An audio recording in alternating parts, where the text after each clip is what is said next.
नमस्कार छात्रों, आज एक बार फिर हिंदी भाषा ज्ञान इस चैनल में मैं डॉक्टर स्वाति नागिल आपका स्वागत करती हूँ। आज के इस वीडियो में हम भविष्यकाल इस विषय का अध्ययन करते हुए हम यह जान लेते हैं कि भविष्यकाल किसे कहते हैं और भविष्यकाल कितने प्रकार का होता है। दी गई वाक्य रचना में हम कैसे पहचानेंगे कि किस वाक्य में कौन सा काल है। तो आइए जाने भविष्यकाल क्या है। भविष्यकाल इस नाम से ही मालूम पड़ रहा है कि भविष्य का मतलब होता है आने वाला और काल यानी समय। तो भविष्यकाल का अर्थ क्या होगा कि वह समय जो आने वाला है, क्योंकि काल अर्थात क्रिया के होने का समय, उसे ही हम काल कहते हैं। अगर वह क्रिया हमें किसी कार्य के भविष्य में आने वाले समय की सूचना देता है तो वह भविष्यकाल होता है। यानी यहाँ पर हम कह सकते हैं कि कार्य कब होने वाला है, आने वाले समय में। कार्य कब होने वाला है, आने वाले समय में होने वाला है, उसे हम भविष्यकाल कहते हैं। इस आधार पर काल की परिभाषा हम कुछ इस प्रकार कर सकते हैं कि क्रिया के जिस रूप से आने वाले समय का बोध हो उसे हम भविष्यकाल कहते हैं। अब हम इस परिभाषा को उदाहरण के माध्यम से यहाँ पर समझ लेते हैं। उदाहरण कुछ इस प्रकार के हैं। यहाँ पर पहला उदाहरण दिया गया है, वरद गीत गाएगा। दूसरा उदाहरण है, सरला पाठ पढ़ेगी। और तीसरा उदाहरण है, हम टहलने जाएंगे। अब यहाँ पर पहला उदाहरण देखिए, वरद गीत गाएगा।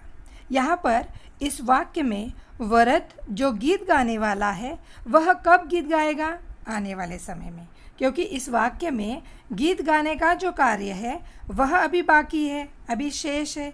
अतः यहाँ जो क्रिया है वह भविष्यकाल की क्रिया कहलाएगी। अब दूसरा उदाहरण देखिए, सरला पाठ पढ़ेगी। यहाँ पर भी देखो कि सरला द्वारा जो पाठ पढ़ने का कार्य है वह कब होने वाला है, आने वाले समय में होने वाला है। अतः यह भी भविष्यकाल की क्रिया है। हम टहलने जाएंगे, ये जो तीसरा वाक्य है, यहाँ पर भी आप देखो टहलने जाने का जो कार्य है वह भी कब होने वाला है, वह कब टहलने जाएंगे, आने वाले समय में। अर्थात यहाँ पर इन तीनों वाक्यों में जो क्रियाएं दी गई है, जैसे पहले वाक्य में गीत गाना, दूसरा जो वाक्य है उसमें है पाठ पढ़ना और तीसरा जो वाक्य है उसमें है टहलने जाना। इन तीनों क्रियाओं का कार्य आने वाले समय में होने वाला है। अतः यह जो सारी क्रियाएं हैं वह भविष्यकाल की क्रियाएं हैं। अब हम भविष्यकाल के जो भेद है उसके बारे में जान लेते हैं कि भविष्यकाल के कितने भेद हैं। भविष्यकाल के भेद, सामान्यतः भविष्यकाल के दो भेद माने जाते हैं। एक सामान्य भविष्यकाल और दूसरा जो है वह है संभाव्य भविष्यकाल।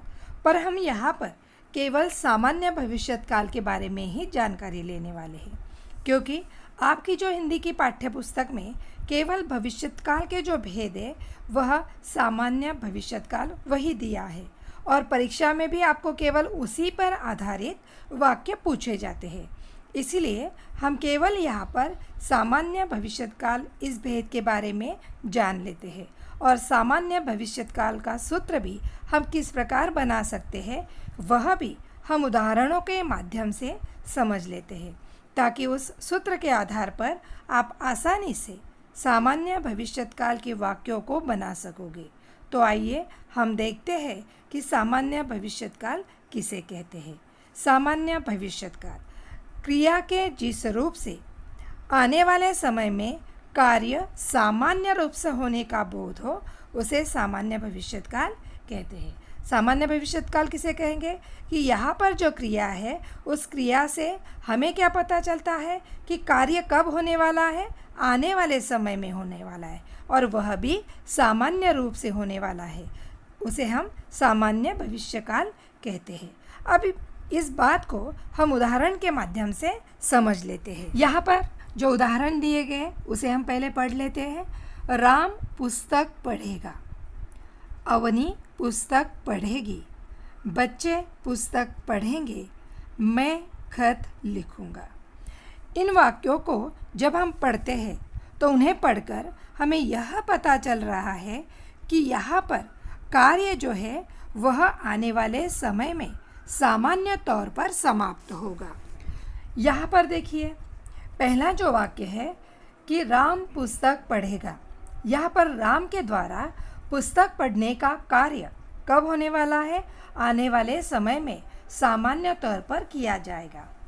दूसरा वाक्य है अवनी पुस्तक पढ़ेगी, यहाँ पर भी अवनी के द्वारा पुस्तक पढ़ने का जो कार्य है वह आने वाले समय में सामान्य तौर पर किया जाएगा। और तीसरा जो वाक्य है कि बच्चे पुस्तक पढ़ेंगे, यहाँ पर भी कार्य जो है उसके आने वाले समय में सामान्य तौर पर किए जाने का पता चल रहा है। और चौथा जो वाक्य है मैं खत लिखूँगा, यह जो वाक्य है इसमें खत लिखने का जो कार्य है वह अभी आरंभ नहीं हुआ है, बल्कि यहाँ पर खत लिखना अभी बाकी है, अर्थात यहाँ पर कार्य होना अभी बाकी है और वह कार्य आने वाले समय में सामान्य तौर पर होने की बात यहाँ पर की गई है।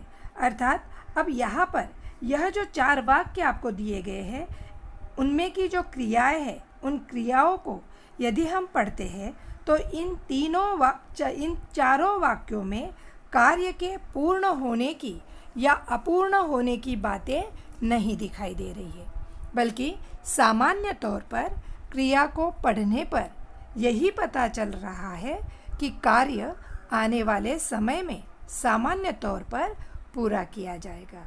तो यहाँ पर यह चारों वाक्य जो है वह सामान्य भविष्यत काल के वाक्य कहे जाएंगे। अब हम यहाँ पर इन उदाहरणों के माध्यम से सामान्य भविष्यत काल का सूत्र यहाँ पर इस प्रकार बना सकते हैं। चलो देख लेते हैं कि सूत्र किस प्रकार तैयार हो सकता है। राम पुस्तक पढ़ेगा, अब यहाँ पर क्रिया जो है वह है पढ़ना। पढ़ना क्रिया का मूल रूप होगा पढ़, और उसमें क्योंकि राम पुल्लिंगी एकवचनी होने के कारण उसमें स्वर कौन सा लगाया गया है? एगा। पढ़ेगा, ढेगा जो है उसमें स्वर क्या है? एगा का, अर्थात यहाँ पर एगा इस स्वर को उसमें जोड़ा गया है, जिससे पढ़ना क्रिया का रूप बन गया पढ़ेगा। उसी प्रकार अवनी पुस्तक पढ़ेगी, यहाँ पर अवनी स्त्रीलिंगी एकवचनी करता है, उसके कारण पढ़ इस मूल धातु में एगी स्वर मिलाकर पढ़ना क्रिया का सामान्य भविष्यकाल का रूप बन गया पढ़ेगी। और तीसरा जो वाक्य है बच्चे पुस्तक पढ़ेंगे, यहाँ पर बच्चे बहुवचनी करता है, इसी के कारण पढ़ना क्रिया का जो मूल रूप है पढ़, उसमें एंगे इस स्वर को मिलाकर उसका सामान्य रूप इस प्रकार बनेगा पढ़ेंगे। तो हम सामान्य भविष्यकाल का सूत्र कुछ इस प्रकार लिख सकते हैं कि मूल धातु धन एगा एगी एंगे ऊंगा ऊंगी। अब यहाँ पर देखो, ऊंगा ऊंगी कब आएगा? जब मैं करता होगा, जब मैं करता होगा तब हमें ऊंगा ऊंगी इसका प्रयोग करना है। जैसे उदाहरण के लिए देखिए, मैं खत लिखूँगा, मैं गीत गाऊंगा, मैं काम करूंगा, मैं टहलने जाऊंगा। अर्थात जब भी मैं करता हो तो आपको ऊंगा और ऊंगी इन शब्दों का प्रयोग वहाँ पर करना है। इस प्रकार जब मैं करता हो तो वहाँ पर आपको ऊंगा ऊंगी यह स्वर लगाना पड़ेगा। तो बच्चों, आज हमने इस वीडियो के अंतर्गत जाना कि भविष्यत काल किसे कहते हैं तथा सामान्य भविष्यत काल की परिभाषा को भी हमने उदाहरण के माध्यम से समझकर उसका सूत्र भी यहाँ पर बनाया। पिछले 3 वीडियो में हमने काल की परिभाषा, उसके मुख्य भेद यानी भूतकाल, वर्तमान काल, भविष्यत काल, यह तीनों मुख्य भेद जो है उनके उपभेदों को भी हमने यहाँ पर समझ लिया। साथ ही इन 7 उपभेदों के हमने सूत्र किस प्रकार बनाए जाते हैं वह भी सीख लिए।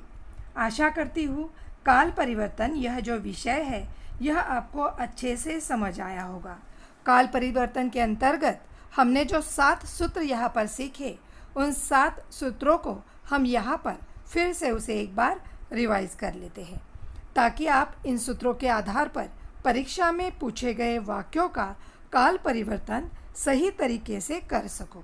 तो आइए सूत्र को हम यहाँ पर एक बार पढ़ लेते हैं। सूत्र कुछ इस प्रकार है।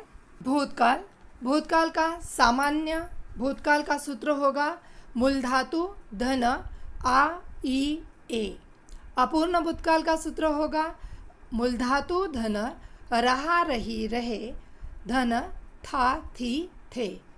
पूर्ण भूतकाल का सूत्र हमने देखा मूल धातु धन आ ई ए, अर्थात सामान्य भूतकाल की क्रिया धन था थी थे, यानी भूतकाल का उचित रूप। अब वर्तमान काल का सूत्र हमने क्या बताया? तीनों भेदों का सूत्र हम यहाँ पर देखेंगे। सामान्य वर्तमान काल, उसका सूत्र हमने देखा मूल धातु धन ता ती ते लिंग वचन के अनुसार धन है हूँ है, वर्तमान काल का उचित रूप। अपूर्ण वर्तमान काल का सूत्र हमने देखा मूल धातु धन रहा रही रहे धन है हूँ है। पूर्ण वर्तमान काल का सूत्र हमने यहाँ पर देखा मूल धातु धन आ ई ए, अर्थात सामान्य भूतकाल की क्रिया धन है हूँ है। अब यहाँ पर देखो, भूतकाल और वर्तमान काल, इनके जो सूत्र है वह हमें जो दिखाई दे रहे हैं वह लगभग एक समान ही है। केवल उसमें अंतर कहाँ पर है?